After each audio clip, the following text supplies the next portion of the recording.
Hi, boys and girls. Today we are learning a science concept and we're learning about social studies too. So let's look at our learning target. I can look closely at a map, globe, or photograph so I can identify landforms on North America. I will know I have it when I can describe plains. Let's think about what we already know, and that's your schema. So, what do you already know about these geographic tools? Well, if we look at this map of the United States, maps can show you where things are located, like Tennessee is located south of Kentucky, but Ohio is located north of Kentucky. I also love this map because this map shows the continents, and the continent of North America is made up of the United States, Canada, Mexico, some countries in Central America, islands in the Caribbean, and Greenland. All make up that huge mass of land, that continent, North America. I love this map because if you could run your fingers up this map along the sides, you would feel those raised places like mountains and hills, and we learned about those in our last lesson. Also, globes show the continents and places around the world. These geographic features show how big or small an area is. And then if you think about photographs, they show how someone or something looks. We can take lots of information from those geographic tools. Let's look at some vocabulary. A landform is a shape of land. A hill is a raised area of land that is smaller than a mountain. A mountain, a very high raised area. It is larger than a hill. An island, an area of land that is completely surrounded by water. And that's what makes an island so unique, so special, is on all sides there's water. Plain, a large, flat area of land with grass and not many trees. They form when sediment from taller landforms, such as mountains, erodes and washes downhill. And that landform will be our focus today.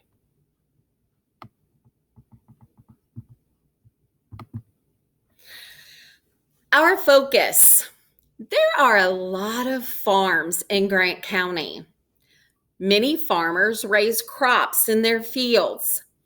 These fields remind me of the plains because they are areas that are very, very flat, and they're really good for raising crops to feed livestock like cows and horses, or crops to feed us like corn, soybeans. As we watch this video to learn how plains look, I want you to think about a time you have seen this landform. The next slide would just be your YouTube video. I also want to talk to you. Here's a map of the United States. And now that you've watched the video and you see how the plains look. Let's see where they are located on the United States map. Well, in this map, the United States is divided into 7 different regions. One of the regions is the Great Plains, and that's because the states that are in that central part of the United States have flat or gently rolling land. So they are called the plains. That's because that landform is a huge part of that area of our country. I love to notice on maps there are titles so that you know what the map is about. And there's a compass rose on this map. And we know that a compass rose tells us the direction, whether it's north, south, east, or west.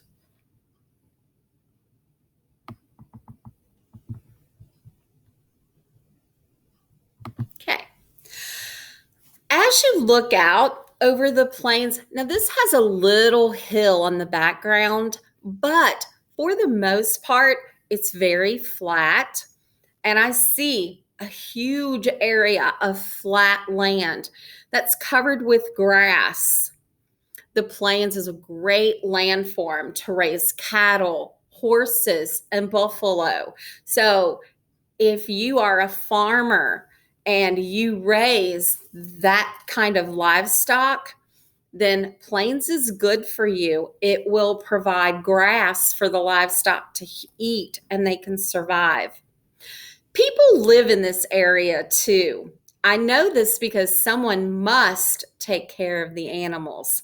If they don't live in that area, they at least come back and check on the cows or the livestock and take care of them.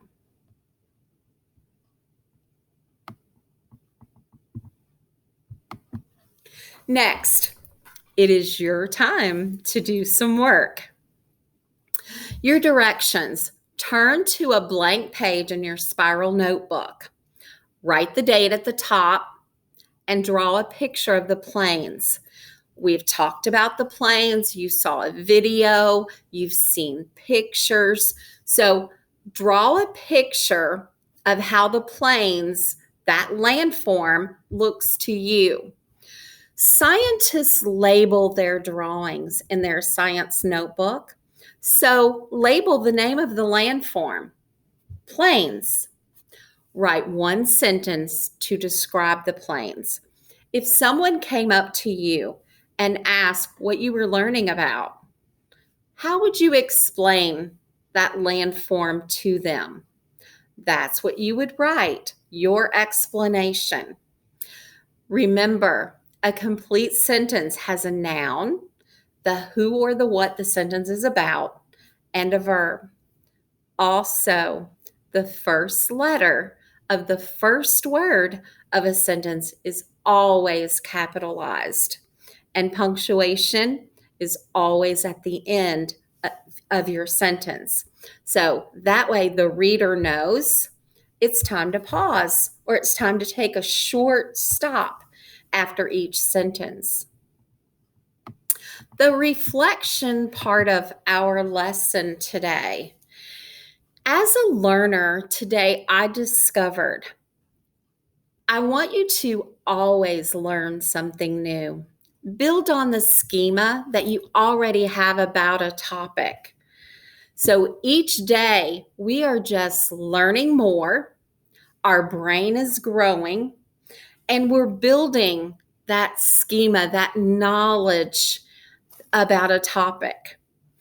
Also, I want you to think about maybe you got stuck. Maybe you got stuck on a word.